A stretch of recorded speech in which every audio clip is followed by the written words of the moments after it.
The wind had a name in that country, thief. It stole the soil from under a man's boots, the moisture from his throat, the hope from his heart. For Alara, it had already taken everything else. It had scoured her farm down to a skeleton of cracked earth and splintered wood, then taken her husband in a fit of dust-choked coughing that left a silence deeper than any canyon. Now it was coming for her. Each gust was a physical blow, pushing her staggering form onward into the endless ochre haze. Her world had shrunk to the rasp of her own breathing and the grit of sand between her teeth. Desperation was a raw, physical thing, a hollow ache in her belly and a tremor in her bones. She clutched the thin fabric of her dress, the small, hard rectangle of a photograph wrapped in cloth tucked within her bodice, the only proof she had ever been someone else. A wife, a mother. The weight of those memories was heavier than the threadbare satchel slung over her shoulder. She stumbled, her worn shoe catching on a stone she didn't see, and fell to her knees. The impact sent a jarring shock through her exhausted frame. This is it, she thought, not with panic, but with a strange, listless finality. The red dust swirled around her, a hungry shroud waiting to claim her. It was then she saw him, a figure materializing from the shimmering curtain of heat and dust like a prairie specter. He was mounted on a dark, powerful horse, and leading another, a handsome bay with an empty saddle that seemed to hold a sorrow all its own. He stopped a dozen yards away, a silhouette against the merciless sun. He was tall, broad in the shoulders, his face shadowed by the brim of a stained hat. He did not speak, merely watched. Fear, cold and sharp, pierced through Alara's apathy. Men alone in these wastes were often more dangerous than the elements. She tried to rise, to show she was not entirely broken, but her legs refused the command. He dismounted in a single, fluid motion, his boots making no sound on the parched ground. As he drew closer, she saw the harsh lines etched around his eyes, the grim set of his mouth. He was a man carved from the unforgiving landscape itself, weathered and unyielding. He carried a canteen, and without a word, he unstoppered it and knelt before her. He didn't offer it but simply held it out, an undeniable fact. His gaze was direct, impassive, yet it held a splinter of something other than menace. It was an appraisal, stark and absolute. Her hand shook as she reached for the water. The cool metal was a shock against her feverish skin. She drank, the water a painful, blessed miracle in her raw throat. When she was done, she looked up at him, her voice a dry crackle, a sound she hardly recognized as her own. "Thank you." He only nodded, his eyes flicking from her face to the vast, empty horizon behind her, then back again. The silence stretched, filled only by the ceaseless moan of the wind. He was waiting for her to move on, to be another piece of driftwood on the tide of ruin. But she had nothing left to move on to. All the world was this dust, this despair. She looked from his stern, unreadable face to the second horse, to that empty, waiting saddle. It seemed to hold a question she could not answer, a story she could not read. A desperate, foolish plea rose in her throat, a whisper against the wind. Please, just for a day. Shelter, it was not a request. It was the last prayer of a dying soul, an appeal to a God she no longer believed in, who happened to be a grim-faced stranger in a desolate land. He didn't answer, but after a long moment, he stood, took the canteen and turned toward his horses. For a heart-stopping second, she thought he was leaving her there. But he only walked a few paces, then looked back, his gaze in order. Get up. And so, with the last of her strength, she did. The man's name, she learned not from his own lips but from a faded brand on a fence post, was Silas.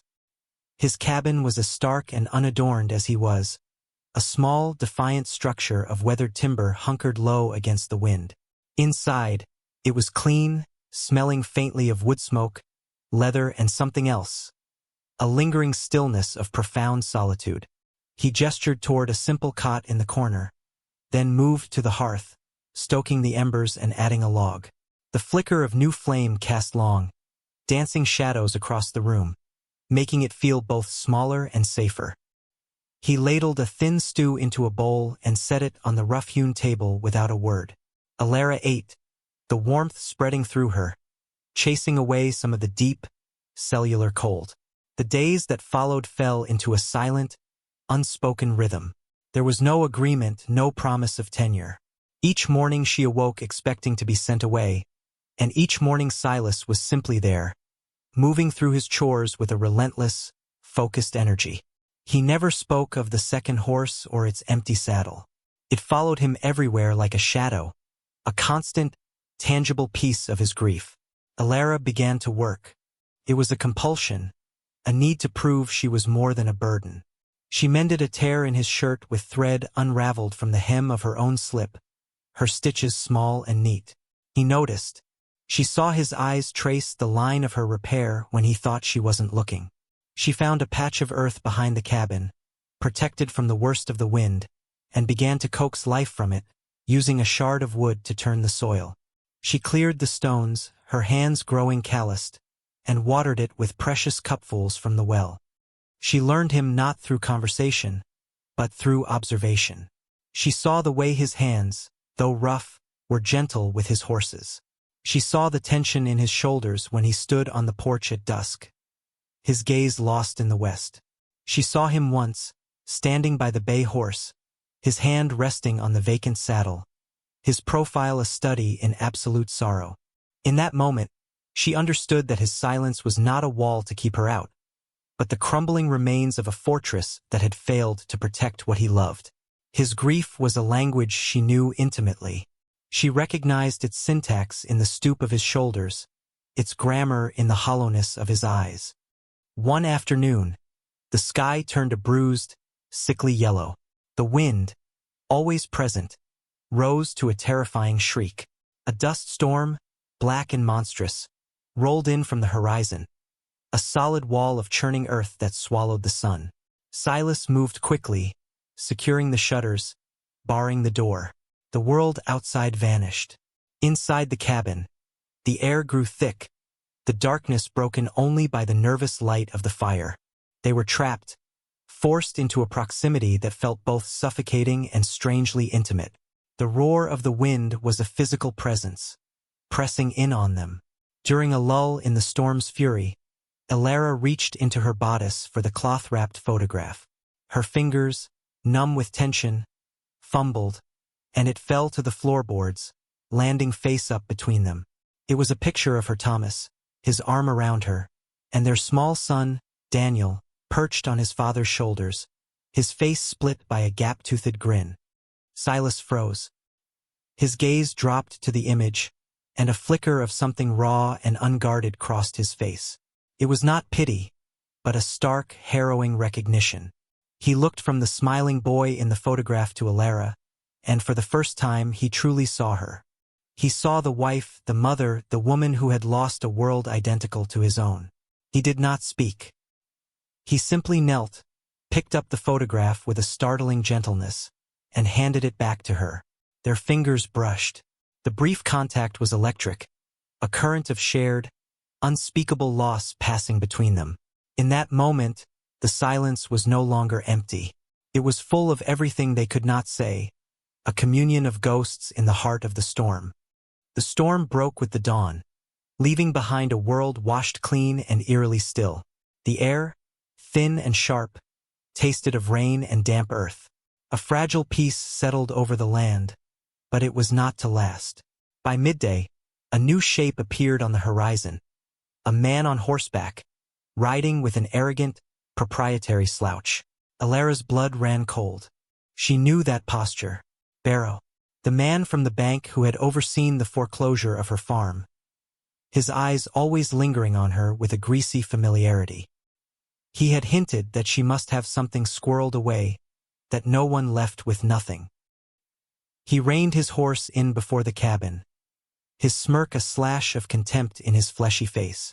"Well, I'll be," he drawled, his eyes fixing on Alara as she stood frozen on the porch. "Figured I'd find you shacked up with some stray. Heard you came this way." Silas emerged from the barn, his movements deliberate, his expression unreadable stone. He positioned himself slightly in front of Alara, a silent, solid barrier. Barrow ignored him, his focus entirely on Alara. "I've come for what's owed, Mrs. Miller. The bank's, and mine for my trouble finding you." "I have nothing," Alara said, her voice shaking but firm. It was the truth, and the hollowness of it gave her a strange strength. "You took everything." Barrow laughed. A short, ugly sound. He dismounted, his spurs jingling as he swaggered forward. "Don't play coy. A woman like you always has something hidden away." He reached for her arm, his intentions clear and vile.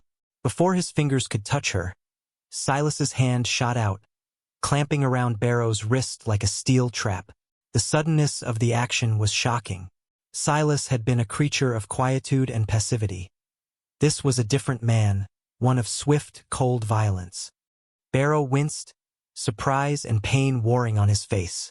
"You keep out of this, farmer. This is business." Silas's voice, when it came, was low and lethal, like the growl of a wolf. "Her business is her own. You're on my land. Leave." He tightened his grip, and a choked gasp escaped Barrow's lips. For a terrifying second, Barrow's free hand drifted toward the pistol at his hip. But he looked into Silas's eyes, flat, gray, and utterly devoid of fear or hesitation, and his bravado shattered. He saw a man with nothing left to lose, and that was a thing he could not bully or buy. Silas released him with a shove that sent him stumbling backward. Defeated and humiliated, Barrow scrambled onto his horse, shot one last venomous glare at them both, and spurred the animal away, disappearing into the vast landscape that had, for once, offered a sanctuary instead of a threat. In the aftermath, a profound quiet descended. The dust from Barrow's retreat settled.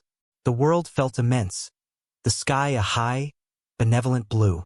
Alara stood on the porch, her heart hammering against her ribs, not with fear, but with a strange, surging sense of deliverance. Silas did not look at her. He walked to the water pump, worked the handle until clear water flowed, and washed his hands, a slow, methodical ritual. He was washing away the stain of the confrontation, of the world Barrow represented. He turned, the water dripping from his fingers, and his eyes finally met hers. The impassive mask was gone, replaced by a quiet weariness, a shared understanding. The violence had broken something open between them, something more than the silence. He walked over to his horses, which stood waiting patiently. He stroked the neck of his own dark mount, then turned his attention to the bay. He ran a hand over the smooth, worn leather of the empty saddle, his touch a lingering farewell. For a moment Alara thought this was the end. He had protected her, and now her time was up. He would give her provisions and send her on her way, a debt repaid. But he didn't. He untied the reins of the bay horse. He held them out to her. It wasn't a command or a question.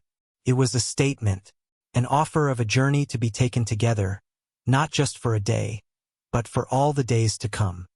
Tears pricked Alara's eyes, hot and cleansing. They were not tears of sorrow or fear, but of a hope she had thought long dead. She looked at his outstretched hand, at the leather reins that felt like a lifeline.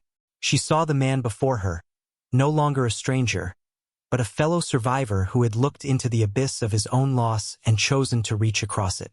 She stepped forward, her hand closing over his, her fingers curling around the reins. The leather was warm from his touch. He did not let go immediately. For a brief, significant moment, they held the reins together, a silent pact made under the wide, western sky. A new story was beginning, not in words, but in the shared weight of a journey, in the space of a saddle that was no longer empty, but simply waiting.